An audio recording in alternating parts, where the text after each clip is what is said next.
Life's Third Act. Here's attorney CPA Joe Cordell. Welcome to another episode of Life's Third Act. This is a little different today. We felt it was fitting. I mean, this is Halloween after all. Halloween Eve. Yes. So we thought that we wanted to do a show that not only had material that we feel ties in with the subject, which we'll talk about in a second, but we also wanted to do a show in a way that had more interaction, more engagement. And we kind of feel like the format that we use when we don't have a live show is a little stiff in terms of what we would like it to be. We would like to have more comments from you guys. We'd like to have more kind of participation in the show, for lack of a better way to put it. And we thought, well, what better time than Halloween is an occasion that is fitting for the topic of this show, which is death and estate planning. But also it's an occasion when we'll go ahead and try something different. This is the first time we've ever done live. Yeah. I mean, I guess you could say it's fun. As fun as you can get about talking about murder. Well, right? yeah. The possibility. We know allegedly. that this is a subject of great interest, voyeuristic interest perhaps, but still interest. So the topic today, Lizzie Borden. Now, I don't think I need to explain to you who Lizzie Borden is, but there probably are a few of you who may be perhaps so young that you've not heard about Lizzie Borden. But from a standpoint of what this show's about, which is estate planning, and what can we learn from people's estates, we think it's also fitting that we also deal with a topic that ties in with that in a memorable way. So I clearly think that Lizzie Borden was a memorable case involving the death of her parents, for which she was tried, and we're going to talk in more detail about that. But our main focus for doing this show and topic, like is always the case, is that we want to come from a little different angle, not the standpoint of biographers or historians who talk about, the facts of the person's life and even the facts about the death, but really talk about what often is not covered. And that's the very interesting things about what happens with probate and estate planning and assets after people die, which are often, the moving force, we'll say, behind what ultimately happens. So I don't want to be so cynical about why death and mayhem occurs, but often it is about money. Yes. And often that money comes in the form of estate and inheritance, or at least goals. And how you really have to have things planned out, especially if you have a blended family. And this is a perfect example for that. Ah, yes, the modern blended family. So it existed in the 1890s too. So why don't I hand it over to you? Okay. Let's go ahead and talk about the life, and we'll come to our main topic shortly. All right. Well, Lizzie Borden, like you said, she's a very popular person. There's been several films, even if you want to do a little bit more digging. There's The Legend of Lizzie Borden, 1975, Lizzie 2018. There's also one in production right now on Netflix, Monster, The Legend of Lizzie Borden. So be on the lookout for that. It is taking a position when you name it a monster. I mean, because, she was found not guilty, not to spoil it for many of you who don't know.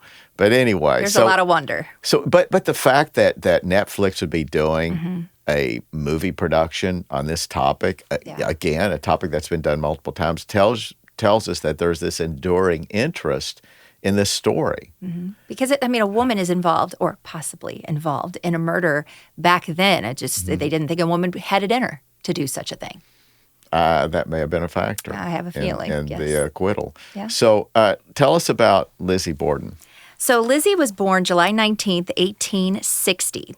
And her dad, Andrew Jackson Borden, and he was a self-made businessman and property developer in Fall River, Massachusetts.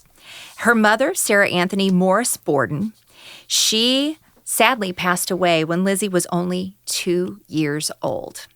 So, Lizzie went without, her mother. But she did get a stepmother right away. Just about 2 years later, Dad remarried an Abby Durfee Gray Borden. Now, Lizzie also has a sister, Emma Lorena Borden, and she was 9 years older. So she would have been a teenager when Dad got remarried. So they kind of went back and forth with how the family lived, because Dad, he had some money, but Dad wasn't always willing to spend the money. So the Now, girls, he's a very frugal sort of guy. He kept that purse pretty tight, or the wallet tight. But He's also a little puritanical, but we'll talk a little bit more about that. Go ahead. Well, they did go to church a lot, and they were, did the things as they were growing up, their childhood, strict religious household. But there were some tension between the sisters and the stepmother, which I know we talk a lot about stepmothers here. But education and church life, they attended those local schools, became deeply involved in the church, teaching even Sunday school, participating in women's, Christians, union groups. And, something happened, though. Well, wait, Something. but to clarify this, I mean, Lizzie Borden had been active in the church herself and had taught Sunday school. And so she seemed to be a true believer in terms of her faith. But let me pause here also, and before we talk about the murders, that the father was, I don't want to stereotype him too much, but he was one of these stern, we don't know the religious denomination, we couldn't find that out, but maybe Presbyterian, not to pick on Presbyterians. But anyway, and I think that he was so frugal to the point that he was almost Spartan. They had few, if any, full-time. I didn't read about any full-time domestic help, which, given their net worth at the time, that's something you would commonly see. Now, they had people that came and worked. There's a lady that came and cleaned periodically, and perhaps someone who worked on the exterior of the house. But it would have been appropriate at that time for a family such as this to have full-time domestic servants. Unlike our world, it was very affordable. And speaking of that family, I mean, they were a prominent family.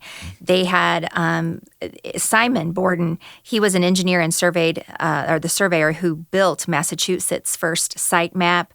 They also, Nathaniel Briggs Borden, he was a U.S. congressman and mayor of Fall River, which, that's where they were all living. So there was a lot of popularity, I'm sure, and influence in that family. And then Gail Borden was the inventor of condensed milk and founder of Borden Dairy, was a distant cousin, which, of course, Borden Dairy, Borden Cheese. You see them at grocery stores still today. But so the family, I mean, they were very well known.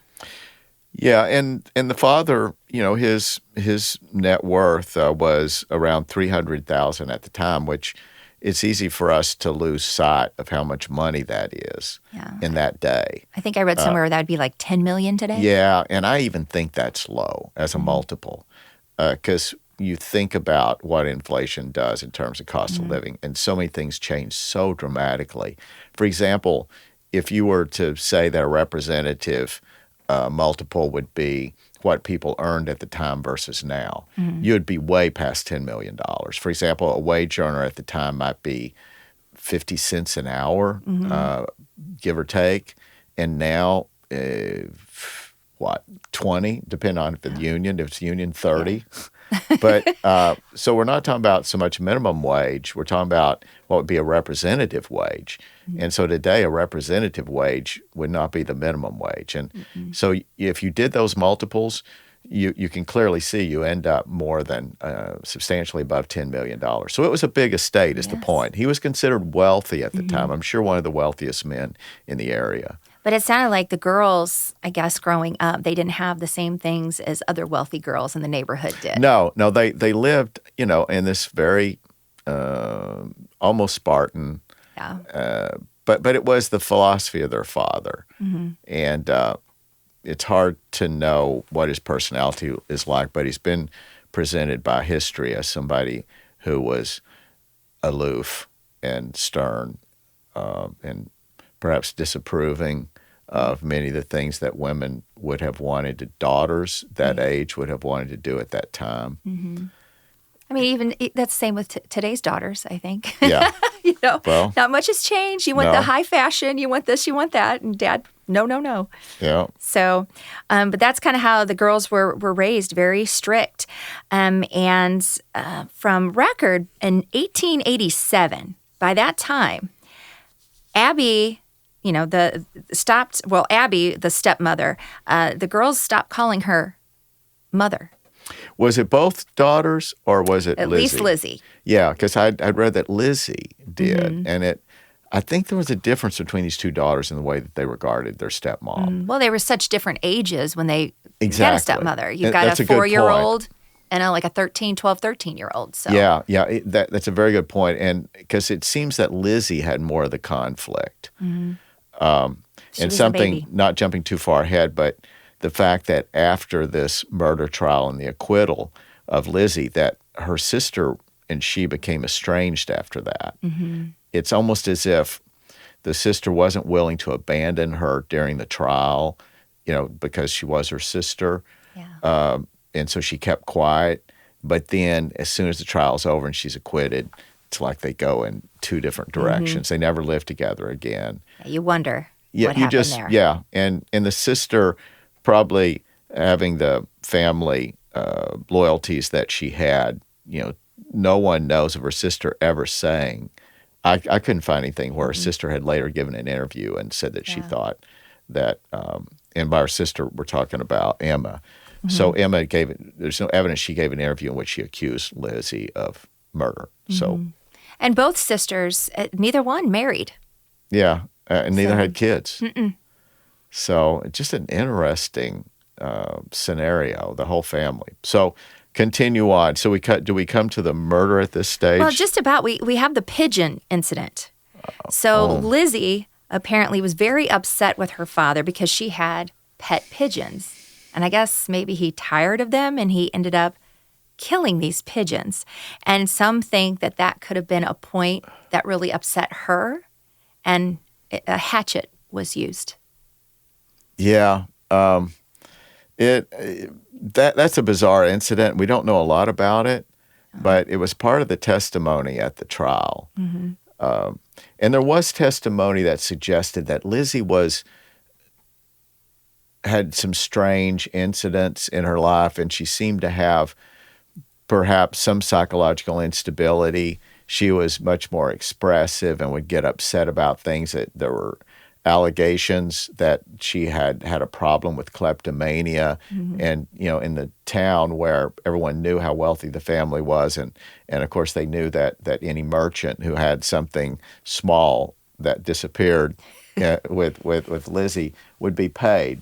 So there were never charges to support these occurrences, but clearly she had this background of some, for lack of a better word, just some instability. Yeah. Psychological instability. The things she wanted that Dad wouldn't buy, she just took.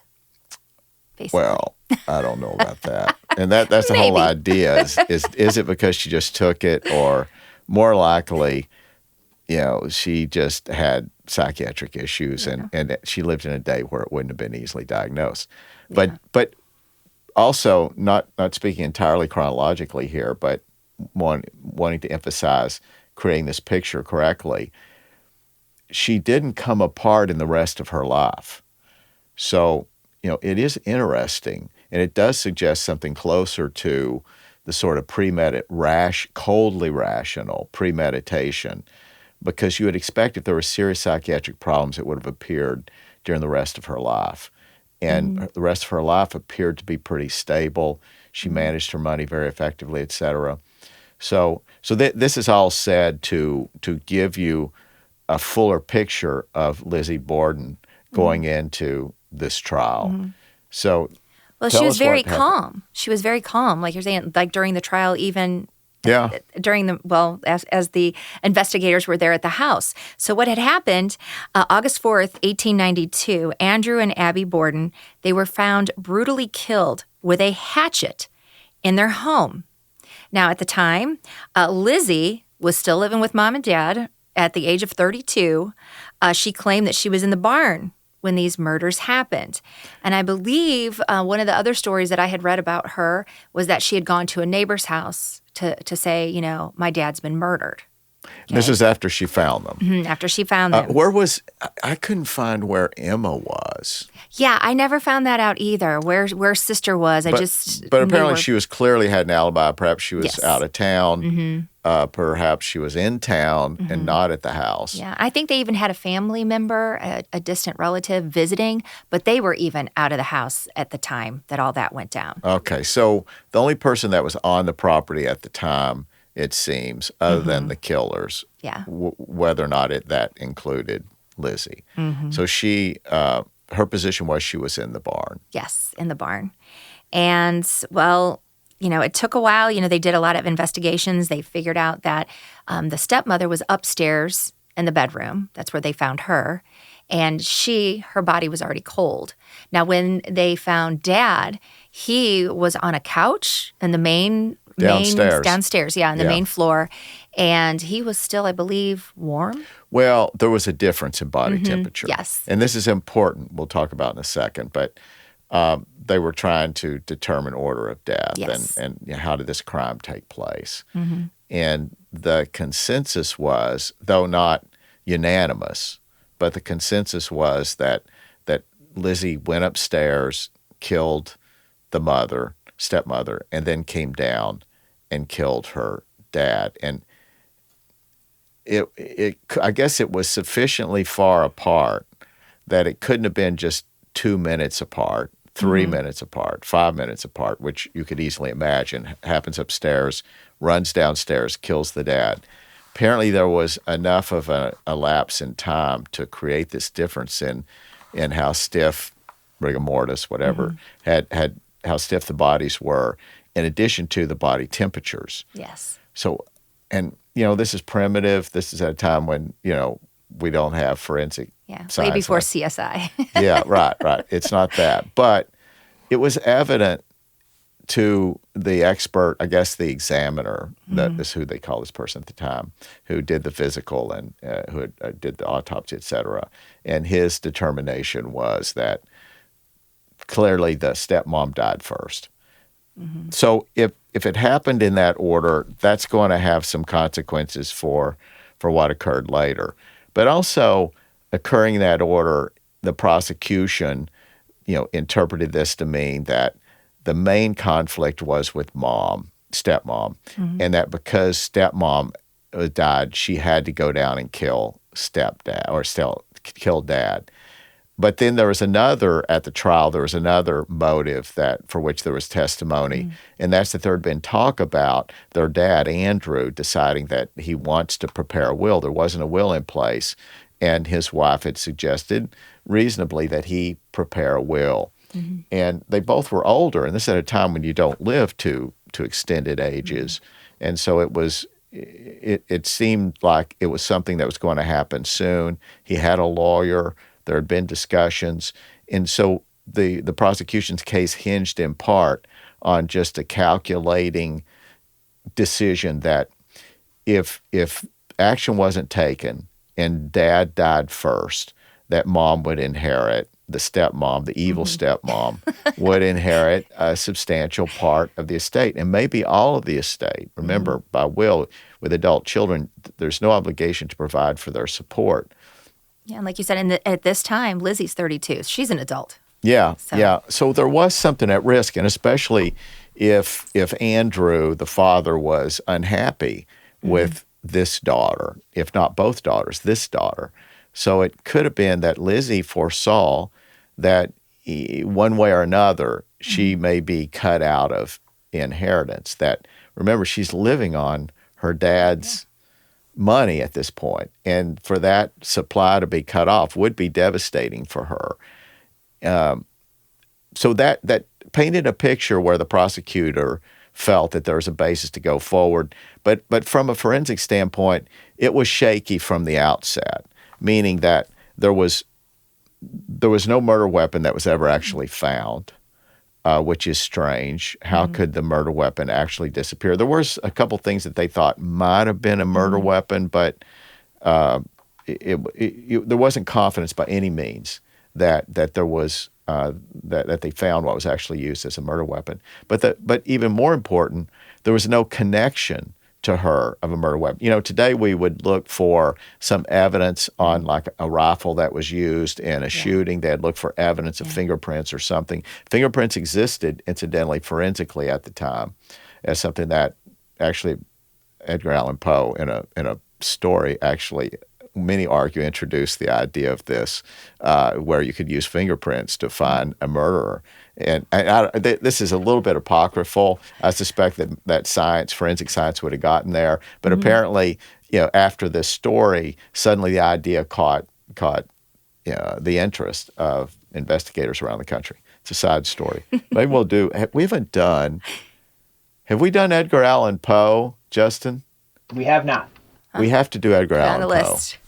We'll put that on the list. I'm sure he had an interesting estate, and he was interesting, period. And incidentally, Edgar Allan Poe would have been a good candidate for this Halloween show. Halloween. Why don't we save it for next Halloween? Put it on the list. Yeah, let's put it on the list. We have such a long list.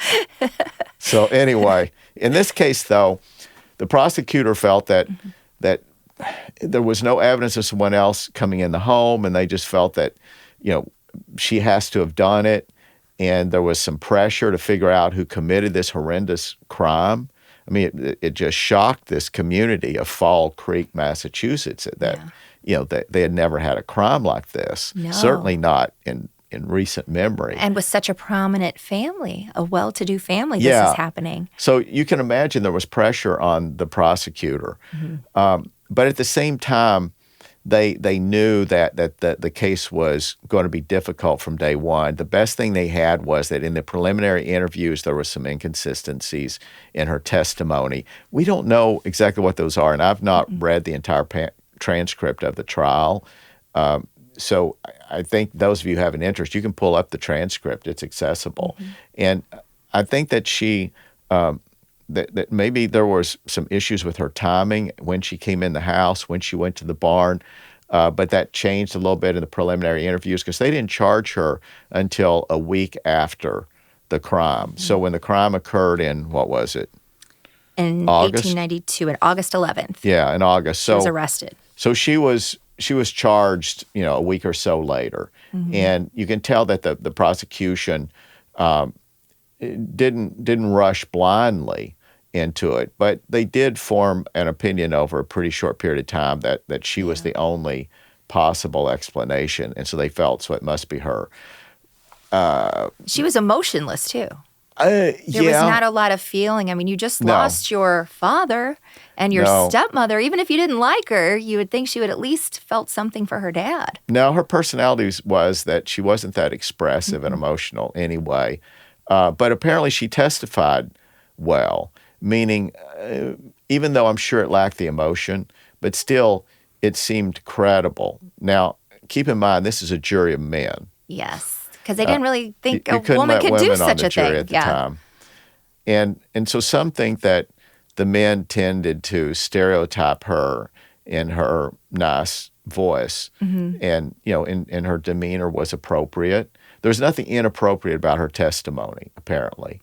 She wasn't shaken because she couldn't be shaken with testimony, with evidence, because there was no evidence other than these facts we've talked about. Yeah, they didn't even find any blood on her dress. Yeah, although nothing there's was on evidence her. something had been burnt. a dress. Had been and there was, I think, a reason that why there was blood on the dress. I had heard a rumor that it was just her, you know, girly thing. Yeah. So that.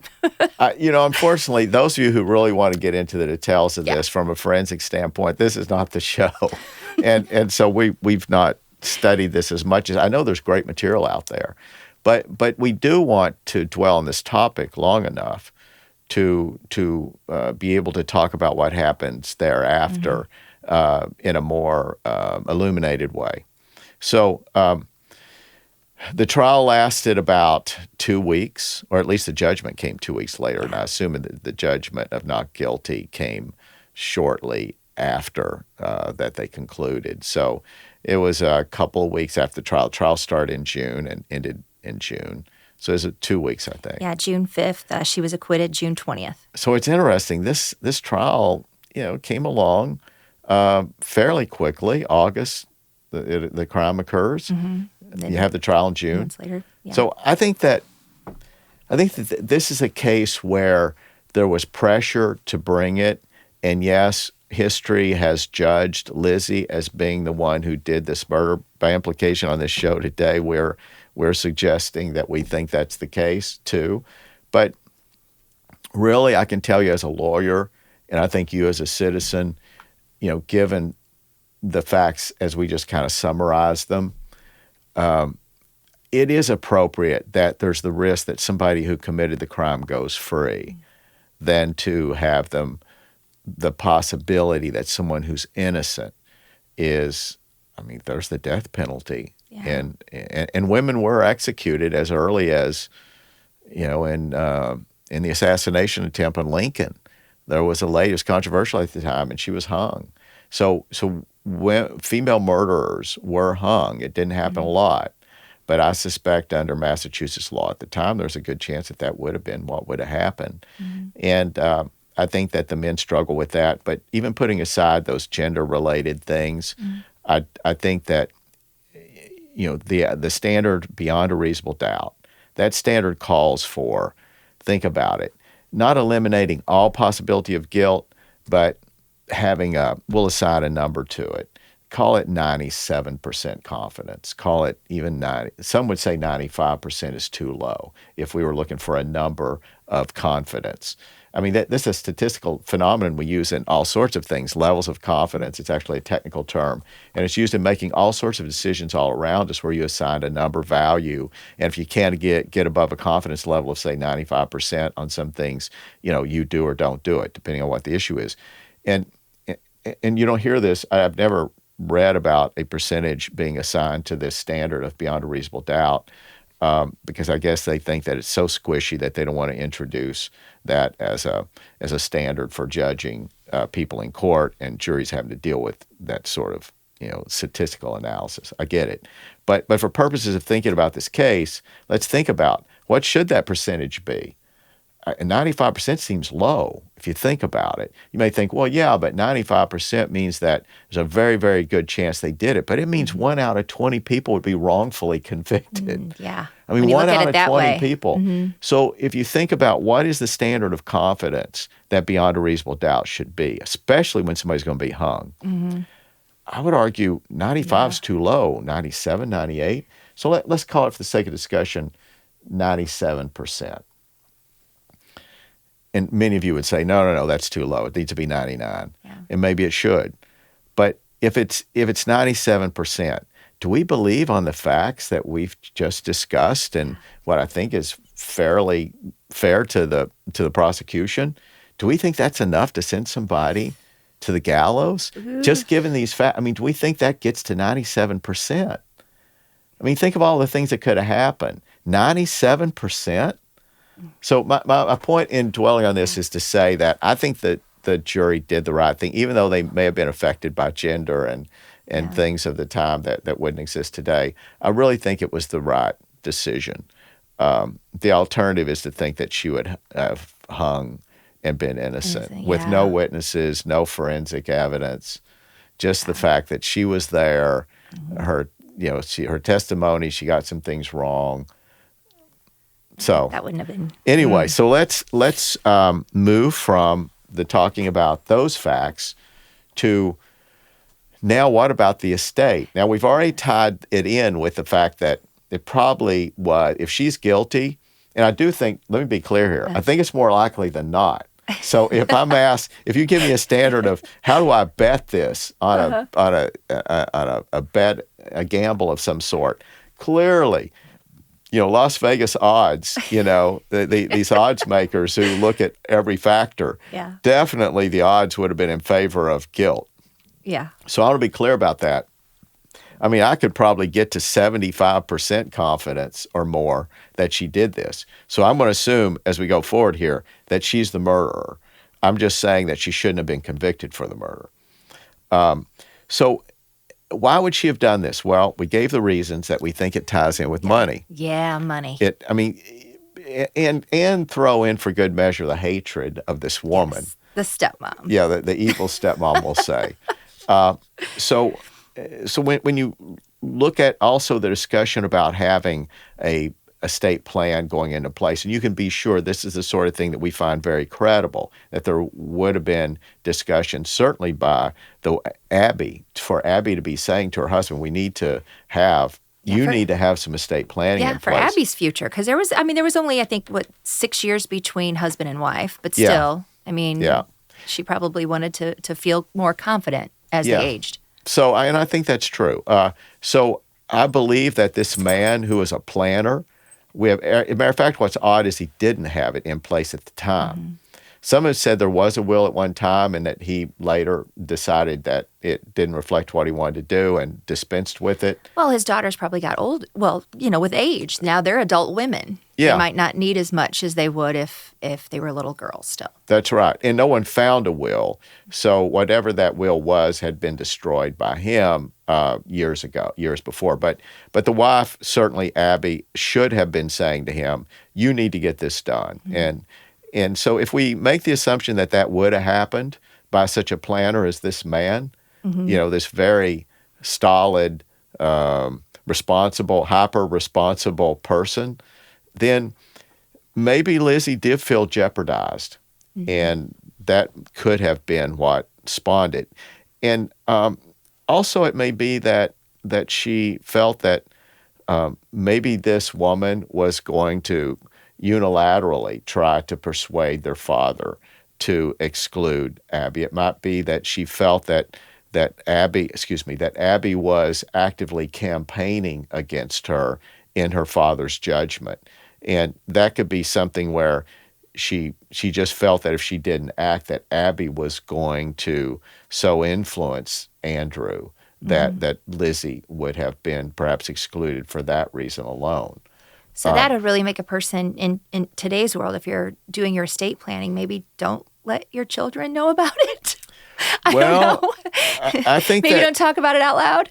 I think there were sparks, probably going on in those latter days. Mm-hmm. And some, incidentally, we know would have included Andrew and Lizzie. So the thing is that Emma did not step forward and provide any clear window into what was happening in the house. So it's still opaque, the inner reactions, the inner relationships that were going on in that family in the last year or so.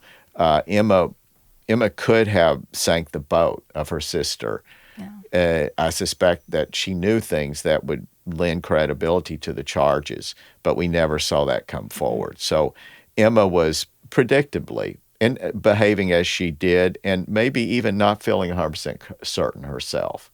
She probably had a lot more confidence than we could have from the outside, but maybe she had doubts. Yeah. But she had enough confidence about whether she did it that I think her confidence level would be above my 75%.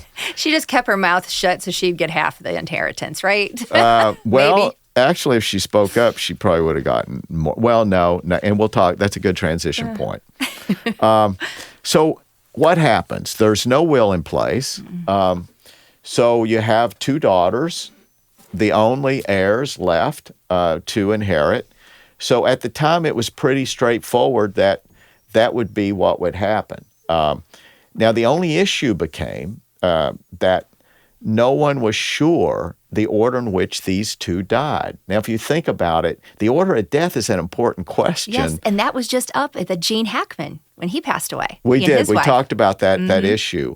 And now we have laws that deal with simultaneous death. In fact, there's a law now that's been adopted in some form by virtually every state, and that's the Uniform Simultaneous Death statute.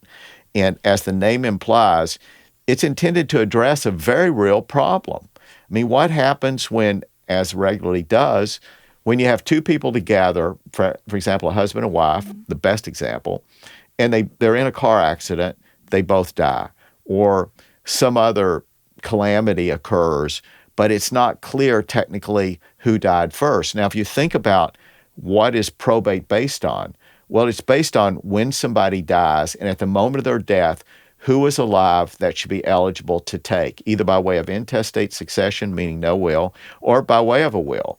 That's the essence of what probate is about.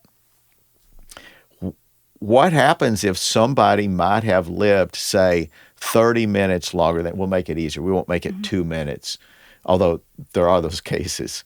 But let's assume it's clear that it was may have been an hour, we'll say. So in those cases, so two people died. Let's say they were on a trip, they were hiking, and all we know is their bodies were found 6 months later. And it suggests that one person probably lived several hours longer. We'll throw in a fall that occurred. So it wasn't that someone lived a week longer. It was that a fall occurred, but clearly because of the injuries, we believe one person probably died before the other. Well, if there was no statute to intervene on the principles that even you as lay people recognize, then if we believe one person died first, then everything goes to the other person who's now dead, but it means there would still be, you would probate the first person's death, which, think about the inefficiencies of this, but this is the way it happened at one time. So you would have a probate that would go on about the death of the first person, validity of their will, who's entitled to inherit, claims about undue influence in creating the will, claims about undue influence in the person, in their care or cause of death, whatever they may be. There'll be all that. So let's assume that's a year of probate and hundreds of thousands of dollars easily. So then now we go to probate the second person who died an hour later. Because remember, they now rightfully, if the will was valid or is intestate succession, now this other person who died an hour or 2 hours later is now they're the owner of that. So we have to move on to their probate. And remember, the first probate had to be completed before you do the second probate. So it could be a while. So we have another, what could be years of conflict and litigation and all the same things that we know can go on in probate. So you can see how crazy. Now imagine that there were 4 people on this hike and that they had relationships, a husband, wife, and children. And they're all dead, and so it looks they didn't die at the same time, but they died. They were all together. Yeah, they died within hours of each other. So if you didn't have some special statute, think about how silly this would become. You would go from one probate to another, working through this entire family to figure out who ends up with these assets. So not surprisingly, there's relief. However, at the time that this occurred, 1892 was the death, and 93 was the trial. So in this day, there was an effort to discover who died first, and it was relevant. And as a result, while there were mechanisms to try to avoid the insanity of what I just described, it was entirely up to what was called common law, and often there was no remedy, so they would go through the craziness I just described. But at this time in Massachusetts, the first question became, who died first? And if we can at all know who died first, then we're going to go ahead and recognize that person as having left the assets to their surviving spouse, kind of like I just described with the hike scenario. So it could have been that crazy and threatened to become that crazy if, in fact, there hadn't been a deal struck. So what would have happened if we knew that, say, the dad died first? Well, that would be a problem because think about it. That means that the wife, even in intestate succession, would have inherited some of his assets. Not what would have happened today, but she would have gotten, it's called a right of dower or a dower share. So she'd have had a lifetime estate in the home, could have been at least a third, could have been more than a third. She would have probably gotten his personal property, which includes a lot. Remember, personality doesn't mean just tangible things. It means financial things too. She might have had a claim to some of that. Now remember though, the daughters, this is intestate succession, so there's no will. So there's a statute in Massachusetts at the time who says who gets what. So the daughters clearly would have gotten as much as half, more than half actually. They would have gotten more than half. But still, it's a big chunk to disappear.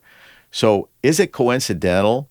And are we imputing too much forethought and cunning to Lizzie to say that she chose to go upstairs first and kill the mother versus killing the dad? Stepmother, sorry, versus killing the dad? In other words, the fact that the evidence suggested that the mother was killed first, stepmother, that meant that whatever she would have had, she had no children of her own. So that would have gone to her husband. Yes. So now she did have some relatives who would have a claim to some of her things, because under intestate succession at the time, a wife, which is treated different from the husband, very sexist era, but before the 20th century. So it meant that her personal property, again, we don't know what was in her name. It's true that probably most things was in her husband's name, but still, her personal property, again, including financial assets, gold, silver, anything that she had, could have gone to her relatives. But her husband had this right of, it's called courtesy, C-U-R, not courtesy as we normally spell the word. So C-U-R, courtesy. That means that he had a right to all of her real estate, any real estate she owned for the balance of his life, and certain other privileges. So husbands had a bigger advantage. But anyway, as these other things, since she had no blood heirs except for these cousins, then it means that most would have gone to her husband. The vast majority went to her husband, but still there's some that floated out there. But by far the better scenario, clearly, for Lizzie would be for her stepmother to die first. That takes care of all the big assets, anything major. Yeah, and the then competition. then go down and kill the dad, who, had she not killed the dad, then there was what would the dad do? Yeah, the possibility he could have been like, daughter. Do we what have you think the done? dad would have written her out of the will for killing his wife? So we know that if she really wanted to make a move here to maximize her inheritance and to assure that it occurred, in a safe way for her future, then it could be coincidental. But it is true that she did it the correct way. You know what I mentioned a while ago, that we would think in a normal scenario like this, where if this is, a crime of passion, where she just flew off the handle one day and just went nuts, and maybe there was an argument, and she runs upstairs and kills this woman, and she's mad at her dad too, so she runs back down and kills the dad. You wouldn't have this elapse of sufficient time between the two murders as to suggest some sort of planning and forethought. So I'm just throwing this out there. I've not read this anywhere, so it's speculation. But doesn't it seem that if she really were motivated to maximize her inheritance, that the way to do this would have been to go up, be sure she killed the stepmom first, then wait for there to be sufficient time and evidence to develop. Then she goes down, and she does this at a time that her dad's sleeping on the couch, so there's enough time for her to not have to act immediately. This assured that under existing law at the time, that she would inherit, that the two of them would inherit everything. Now, there's a little bit of a qualification of that, which would have been no problem in her mind in developing this plan, was that, assuming she was fully informed, and this is a big assumption, so it is imputing a lot of deviousness and cunning to her, but she would have to deal with some of the assets potentially being claimed by these very unhappy relatives, whose lost a relative, cousin or whatever was murdered, and I'm sure all of them was confident it was Lizzie. So naturally, they're going to do all they can to challenge this opinion about who died first, and then to claim anything technically that they might have been able to claim, even if their mom did die first. But remember, this is a little cloudy, how forensic being as primitive as it was at the time. So the relatives did exactly what you would think they would do. They created a dust-up. They were clearly going to challenge this order of death, and it was just enough, even though I think that ultimately Lizzie and her sister would have prevailed, but they decided to buy it off, and so they paid what one report suggested was $5,000, not much out of $300,000. Yeah. So kind of just go away money. Yeah, go away money. So supposedly there was a settlement. We don't know how much. It could have been more than $5,000, but what I read was around $5,000. enough to send them away, because if they lost the fight, then clearly they would get even less, because remember, this was stuff that was in her name, so that might have been very little, in terms of bank accounts at the time. They just didn't put those in people's names like that. But she would have had personal property, tangible things. So, and it would have taken more time, and you never know. Lizzie, perhaps other things would have come out with her. Yeah. She might have lost her cool. Yeah, and right, and so there'd be uncertainty, and so the fact that there was a deal done and it was $5,000, if it was $5,000, it tells me that what they knew they would get would be less than $5,000, and so a larger number was offered to incentivize them to not keep going, in the hopes that they can challenge this order of death and perhaps come into more money, a larger inheritance. So now let me talk about a couple of things that would have changed this outcome, and these are relevant today, tying it in with what is there in terms of a learning opportunity here. I don't want to assume that any of you would do estate planning by murder and mayhem, but it is interesting to know what would be the results in today's world where this happens. And of course, many of you are familiar with, well, let me first talk about the Uniform Simultaneous Death statute. I mentioned it, but I want you to understand a little more about how it works. Now, it solves all these, what you could imagine would be horrendous problems and wasteful uses of the court's time and people's lives and money going to lawyers. So the Uniform Simultaneous Death statute has been adopted, as I said, in almost every state. And the standard form is 120 hours. So now, in estate planning, you can opt out of it. You can say in estate planning that you want a strict order of death to be applied. I mean, it's not as if you can't do that now. The law will permit you to do it, and though you invite all these potential problems I've discussed, but far and away, most people accept that they want a provision that has 120 hours. So think about it, that's 5 days. So the whole idea is not just to pick up those things where, was it an hour, was it 3 hours, to get rid of that argument. But it's you really care if somebody died, say there was a car accident, and one person dies in the accident and the other person doesn't die for 4 or 5 days later. So, in those cases too, you didn't want 2 probates. It would just be a terrible waste of the family's resources. So this is a thing that should have come much sooner, and the statute, be assured, is out there now. And unless you choose to invalidate it or to exclude it in your will, then it's going to govern. So that's one factor to understand about what happened. The other, much more interesting, I think, is the Slayer statutes. Slayer statutes didn't come into effect until really probably the second decade, in a big way, until the second decade of the 20th century. However, it's funny, they started emerging in very early years. There was some common law. So let me give credit to, the Napoleonic Code and even earlier medieval stuff, where they recognized if somebody is evil enough to kill, they shouldn't be able to get benefits. So there was this rough concept that we inherited from English common law. So in various states, it took various forms, but it was very irregular, very qualified, and not reliable for purposes of excluding people who did bad things. So it's funny that just 3 years before this murder occurred, in 1889, was the decision that set rolling what became Slayer statutes that exist in every jurisdiction now. They're out there. So in some form in all the 50 states, there are statutes that deal specifically with what are the circumstances when you're excluded from inheriting. So that's called a Slayer statute.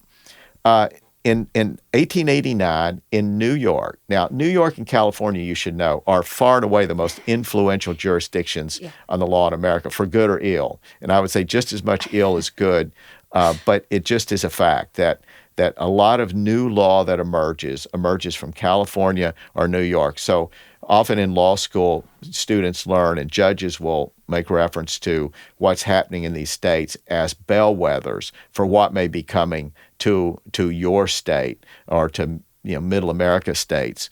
And New York had, in fairness, also had some of the great jurists in history. I mean, these were scholars, they were thoughtful men. So that's part of the reason, especially in New York. So there, it's called the Court of Appeals, but it's the equivalent of the Supreme Court in every other state. In New York, the first level of appeals is called the New York Supreme Court, and then the highest level is called the Court of Appeals. Go figure. But anyway, so the Court of Appeals took on a case in 1889 involving a 16-year-old boy that killed his grandfather because he wanted to come into his inheritance sooner than he otherwise would have. And his grandfather had created this will, and he had been very explicit about how he wanted his grandson to have these things. And so his grandson thought, well, why wait? So he poisoned his grandfather.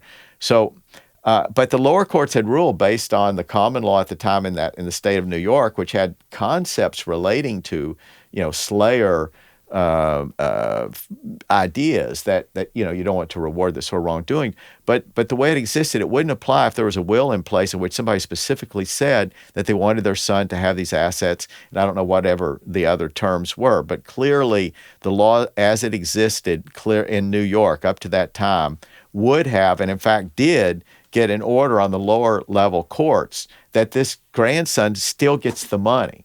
So had the Court of Appeals of New York not overturned what was clear precedent in New York at the time, and I suspect in many other states, that because it was so flimsy, the law that exists before then, and so qualified, and with all these exceptions, and New York's being one where there's a clear statement in a will that you want a person to get something, that should be honored, recognizing the sanctity of wills. So it had to go all the way up to the Court of Appeals, but this big change, it was a sea change for the entire country, occurred in 1889 with this decision. It was Riggs v. Palmer, and that changed the law in New York forever, and soon other states followed, and then the statutes started being passed thereafter. So it's funny that this law relating to slayer statutes that had occurred just a few years before. So that probably wouldn't have stopped in Massachusetts. We don't know because there wasn't a will. So there was a common law in Massachusetts regarding this sort of thing, but it had a lot of holes. But it didn't come into play because she wasn't convicted. Yeah. And virtually all of these statutes require conviction. So keep that in mind. One other thing I'll point is that even though what I've said to you seems simple and straightforward about slayer statutes, it's really much more complicated than it seems. In 2004, there was a case in Massachusetts, a very prominent case that has been influenced other jurisdictions. This was a case where the children of the murderer were to inherit from the murderer who killed his father. So we're talking about the grandchildren of the victim. So that's not so straightforward. Would the grandfather who died at the hand of his son, would he not have still wanted his grandchildren to be eligible? So that was the issue in this case in 2004 in Massachusetts, which I don't have the case in front of me. But anyway, this case said, no, grandchildren cannot inherit. Oh. So, I mean, it means the ruling in that case was no family member can benefit from the actions of this person. So this is just one of the issues. Another that comes up in this context is assisted suicide. Mm. It's killing another person. What one could argue that should be black and white. They participate in killing the other person. We know that there's a rule that forbids that. So that's an issue. Another issue is, what level of culpability? What if it's a crime of passion, meaning somebody was upset at the moment, committed the crime, and even the courts decided that this person shouldn't go to prison for long. They were just in a state of whatever, but it was an intentional crime, and it was murder. And should we apply it the same way? Well, most states say yes. Some say no. There should be premeditation. There's another level of what about negligent homicide? What if somebody's reckless? They're driving, drinking, and they kill their dad in the seat next to them, and they inherit. Should they inherit? Some states say no. Others say negligent homicide, yes. So it's even though thankfully we have slayer statutes now, and it is important to have them for cases like this, even though it didn't come into play, but it still raises a host of other questions that different states have dealt with differently. It sure does. It'll blow your mind. So, yeah, this has been an interesting discussion. We could talk more about it. Let me give you a heads up that we're going to actually pick up with a part 2, and we're going to pick up with the balance of Lizzie's life. Remember, she goes on to live 30-something years after this. And then her estate, which she did have a will, but we're going to talk about that. And there's some interesting twists and turns regarding that. But it probably won't appear in our next show, because the way we do this is we try to have these completed and ready to post by Wednesday of each week. And we know that if we do this show and then we had another one scheduled. So anyway, it's going to be like 2 weeks away. So it'll be part 2. It won't directly follow this. But I encourage you to watch it because I think it's very interesting, the rest of Lizzie's life as well as what happened with her estate, which raised some issues in and of itself. And hopefully it gets everyone to thinking about how you need to plan.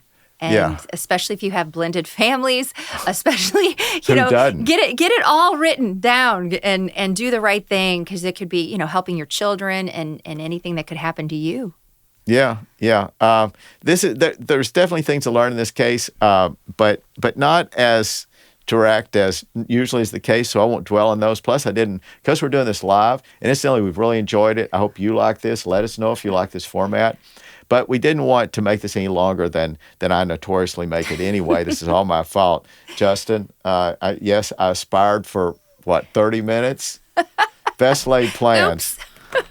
Anyway, but we enjoy doing this, and we'll do it again. Let us know if you like this. We really want feedback. And incidentally, keep Cordell in mind, not just for domestic relations, but also for estate planning. And yes, if you mention this show, we continue this program where we're doing a 15% reduction for people that retain us for estate planning if you mention the show.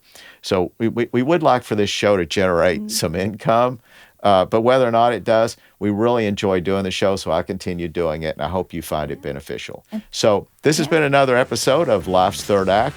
Till next time, take care. Happy Halloween. Yes. We hope you enjoyed Life's Third Act, sponsored by Cordell and Cordell, your advisors for estate planning and beyond. Subscribe and join us weekly for thought-provoking discussion and topics exclusively focused on estate planning and your financial future. Discover more at CordellCordell.com. The choice of a lawyer is an important decision and should not be based solely on advertisements.